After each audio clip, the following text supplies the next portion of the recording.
د دې جینۍ ویډیو وایرل شو د هغه نه پس د دې ورور ولګېد ملګرو دې سره څه وکړل ښه تاسو به هم ډېر زیات حیران شئ او ډېر زیات به خفه شئ ملګرو د دې چېرته دې جینۍ د ګاونډیانو واده و 15 میاشتې مخکې او دا تل به چېرته ګاونډیانو واده له تل به چېرته ګډېدل و یو کس دې په هغه ځای کې ویډیو کړی و ملګرو ویډیو یې ترې کړی و نو هغه چې و نو 15 میاشتې پس بیا خېجول و 15 میاشتې پس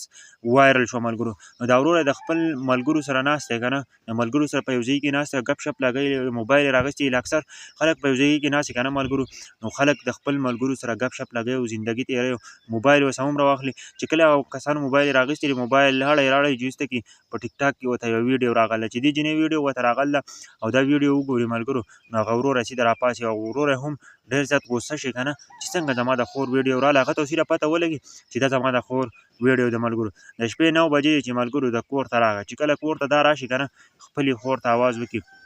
او یوې کمرې ته دننه کړي چې خپله خوره راشي که نه کمرې ته دننه کړي نو له اول وله لاس وتړي او خپې وله هم وتړي چې کله وله لاس او خپې وتړي ملګرو نو ویډیو ورته راواړئ او په ویډیو ورته وښایي چې دا ویډیو ستا ده ملګرو نو هغه هم حیرانه شي چې دا ګډا چې کړو ما د ګاونډیانو په واده کې کړو تقریبا 15 میاشتې مخکې ما کړو ملګرو نو هغه ورور چې دی نو اوس به خو زما ملګري په ما پسې خاندي او دا خلک په ما پسې خاندي چې دې خور ده او هغه ګډا کړې ده هغه څه کړله اوس وایرل ده په سوشل میډیا باندې ملګرو نو د هغه نه پس ولګېد ورورو او که نه ډېر زیات غوسه شو ځکه خفه شي چې دغه اوس بدنامي ده د هغه نه پس ولګېد ورورو ملګرو او یو بورډ و هغه نه یې تارونه راوویستل چې کله د هغه نه تارونه راویستل نو دې شاټونه ورکړل یو نیمه ګنټه شاټونه یې وله ورکړل چې کله شاټونه ورکړل د هغه نه پس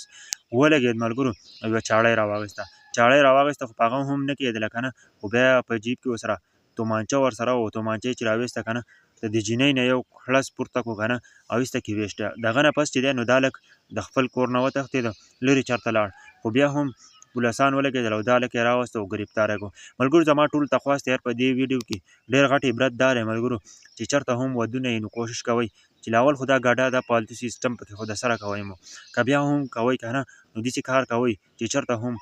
موبایل والا مه پرېږدئ او داسې کار مه کوئ که نه بیا به ټول عمر دپاره خفه یا به هم زندګي ختمه شي لکه څنګه چې دې جینۍ ختمه شوه او زما دا ویډیو د نورو ملګرو ضرور شیر کړئ